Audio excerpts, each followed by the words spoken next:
Des forêts entières ravagées par les flammes. Ces incendies ont frappé la région de Akkar, au nord du Liban, il y a 3 ans.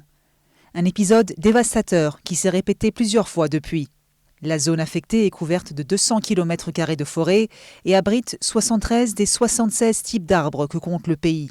De nombreux habitants se sont mobilisés pour éteindre les flammes.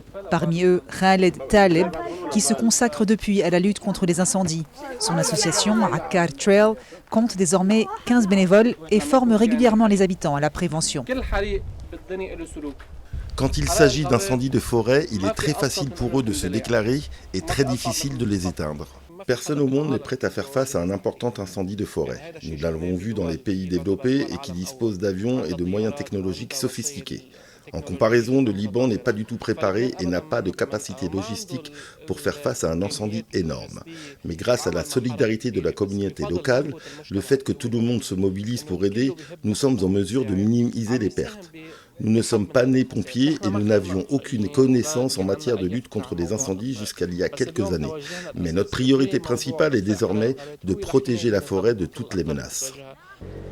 Le Akkar était déjà l'une des régions les plus défavorisées du Liban avant que le pays ne plonge dans une grave crise économique en 2019. Un rapport publié l'année dernière révèle que la région est mal préparée à lutter contre le changement climatique. Les effets ravageurs des incendies ces dernières années sont encore visibles et sont un rappel constant pour les habitants.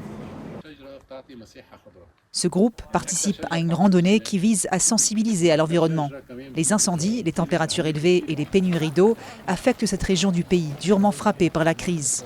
Ici, le recyclage est rare et les gens brûlent souvent leurs déchets dans des décharges informelles.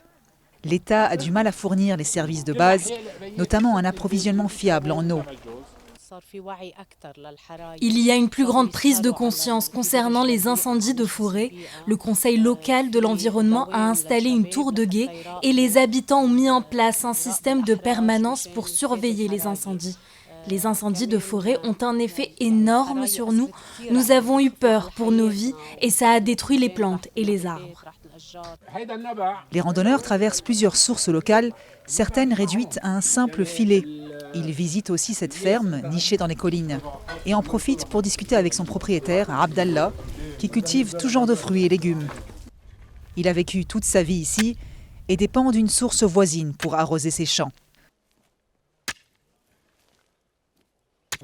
Cette année, la chaleur a été plus intense et ça a affecté les récoltes.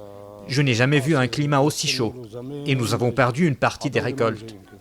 Si l'eau venait à manquer, nous serions obligés de partir.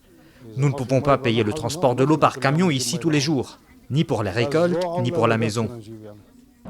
Selon Météo Liban, un épisode caniculaire de 13 jours en août a été le plus sévère jamais enregistré en termes de nombre de jours, de superficie touchée et de température. Le risque d'incendie ne faiblit pas et reste présent tout au long du mois d'octobre.